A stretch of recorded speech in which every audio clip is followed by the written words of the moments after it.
Salut les gars, j'espère que vous allez bien. De mon côté, ça va. Bon, je vous fais cette vidéo aujourd'hui pour vous montrer comment télécharger, installer et configurer GNS3. Vu que j'ai constaté que beaucoup d'entre vous ont du mal à télécharger, installer ce logiciel-là. Ok, c'est parti.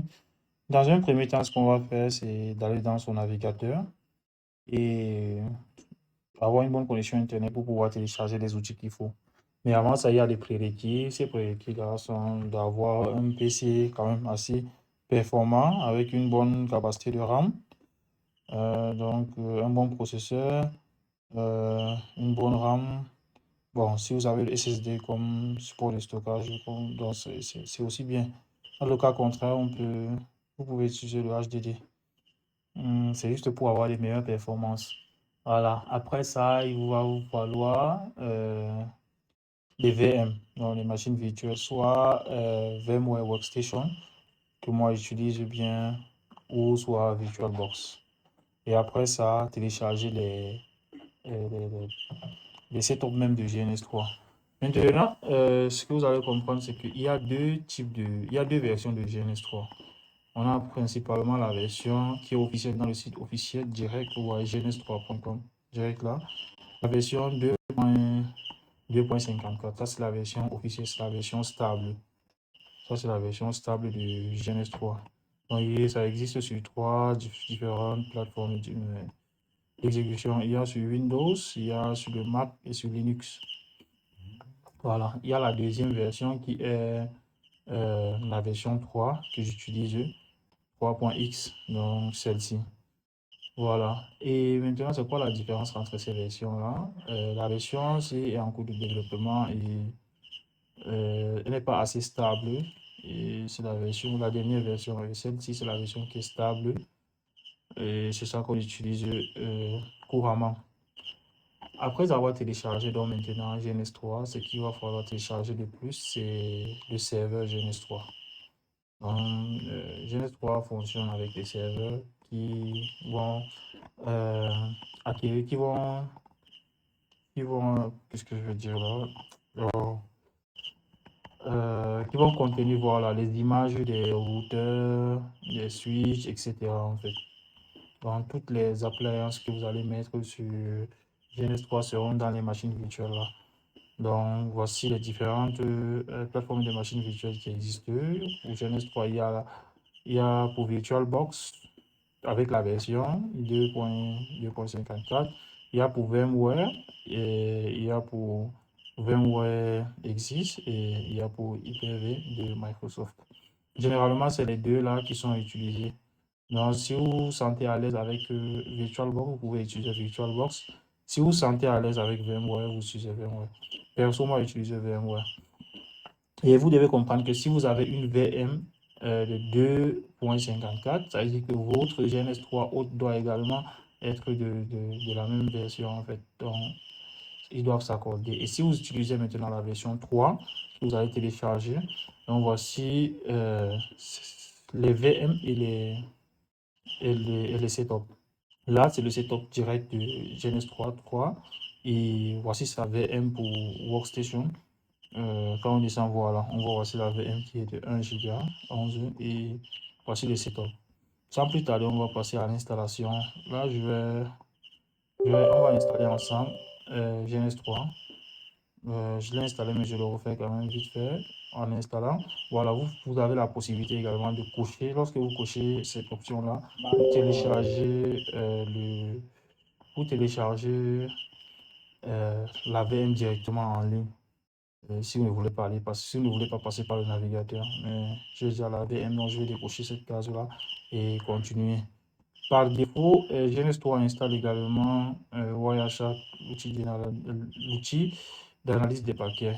Donc, il va installer. Voilà, là, il va se mettre à télécharger euh, Wireshark. Donc, nous allons attendre la fin du téléchargement de Wireshark. Je vais mettre la vidéo en pause pour ne pas qu'elle soit assez longue. Là, on se retrouve après le téléchargement de Wireshark. C'est téléchargé et est en train d'être installé.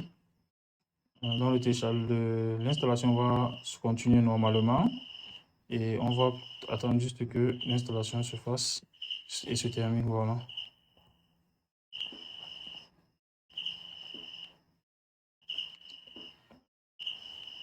Voilà, l'installation a été complétée. Donc, du coup, là, nous avons GNS3 directement là. Là, si on start GNS3, dès qu'on le démarre, il va s'ouvrir comme ça.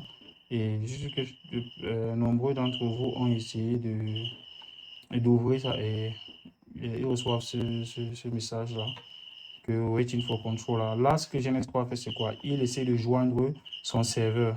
C'est un serveur qu'il essaie de joindre comme ça. Et vu que le serveur n'est pas démarré, n'est pas installé, du coup, il va tourner en boucle et il ne va pas trouver le serveur. Donc, il va faire comme ça jusqu'à générer une erreur. Donc là, on va annuler, on va fermer GNS3 et on va revenir télécharger donc VMware Workstation. Comme je vous ai dit, moi, c'est lui que j'utilise. Donc, pour le télécharger, vous cliquez sur Download, ça va vous rediriger vers un site. Vous allez vous inscrire et télécharger. Bon, vu que j'ai le setup, je vais l'installer. Voilà. Bon, je l'ai déjà installé, mais je le refais quand même, comme je dis, pour que vous voyez comment on installe. Dès que l'installation de VMware sera terminée également, maintenant il va falloir importer l'image du serveur. Bon, je vais plus réinstaller cela. Je suppose que les deux leçons ont été installées. Maintenant, ce qui va nous manquer, c'est le serveur. Le serveur, si il pèse 1,1 giga, là, il va falloir le télécharger. Je ne vais pas le télécharger parce que j'ai déjà le serveur avec moi. Du coup, je vais donc maintenant ouvrir GNS3. Je vais ouvrir plutôt VMware. Dès que je vais ouvrir VMware, ce qui va se passer, c'est qu'on doit, ouvrir importer la machine qu'on aura préalablement téléchargée. Si vous l'avez téléchargé dans le site que vous voyez ici, il va falloir décompresser cela dans un dossier. Et maintenant, aller dans ce dossier-là. Pour moi, il est dans le dossier téléchargement, voilà. Dans le dossier document, virtual machine, voilà. Le voici donc ici, je vais donc l'ouvrir. Et dès qu'il s'ouvre comme ça, il y a des configurations à faire au niveau des interfaces. Mais de base, il viendra avec une interface réseau qui sera soit sur host only ou sur NAT. Vous allez donc démarrer la machine virtuelle. Voilà. Dès que le serveur GNS3 se démarre, on va donc le connecter avec le logiciel hôte qui est GNS3 normal. Et comme je l'ai demandé tout à l'heure dans les prérequis, il faudrait avoir un PC assez puissant qui permettra de supporter, parce que ça c'est un serveur et on considère que votre PC, ça va puiser en fait les performances du PC pour pouvoir travailler.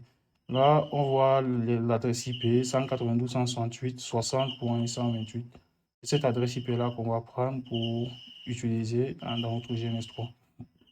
On va donc maintenant ouvrir un nouveau GNS3. Dès qu'on ouvre GNS3, là, on va cancel et on va aller sur Edit ici, sur Preference. OK, et puis on va appuyer sur Contrôle là. Une fois sur Contrôle là, on voit qu'ici, on a par défaut le localhost avec un port TCP. On va donc effacer cela et utiliser l'adresse IP qui nous est donnée par la machine virtuelle. Je vais donc mettre cette adresse IP là. C'est la 192.168.60.128. C'est la 192.168.60.128. Voilà. Là, on a bien mis l'adresse. Et maintenant, on va donc définir aussi le port qui est de 80. Une fois que ces paramètres sont bien définis, on va donc cliquer sur Connect pour pouvoir connecter donc la machine virtuelle qui est le serveur GNS3 au logiciel de GNS3. Dès que je vais appuyer sur Connect, on voit qu'on a un message succès que le GNS3 fonctionne directement avec son serveur. Il a été connecté avec succès. On clique sur OK, on clique sur Apply et enfin OK. Là, si on le referme et qu'on essaie d'ouvrir à nouveau GNS3, il va directement se connecter à la machine virtuelle.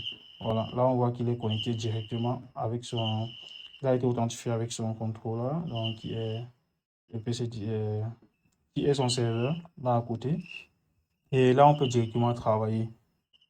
Par exemple, si je prends un projet que j'avais avant, dès que je l'ouvre, vous voyez que il fonctionne normalement. Voilà. Donc, c'est tout, hein, c'est tout. C'est juste ça. Donc, si vous rencontrez des problèmes, comme j'ai dit, vous me faites signe seulement et on va essayer de diagnostiquer ensemble. Mais rappelez-vous juste que la première des choses à faire, c'est de démarrer d'abord le serveur GNS3 avant de démarrer le logiciel GNS3. Donc, assurez-vous toujours que le serveur tourne en arrière-plan avant d'exécuter GNS3. C'est tout pour cette vidéo. Merci.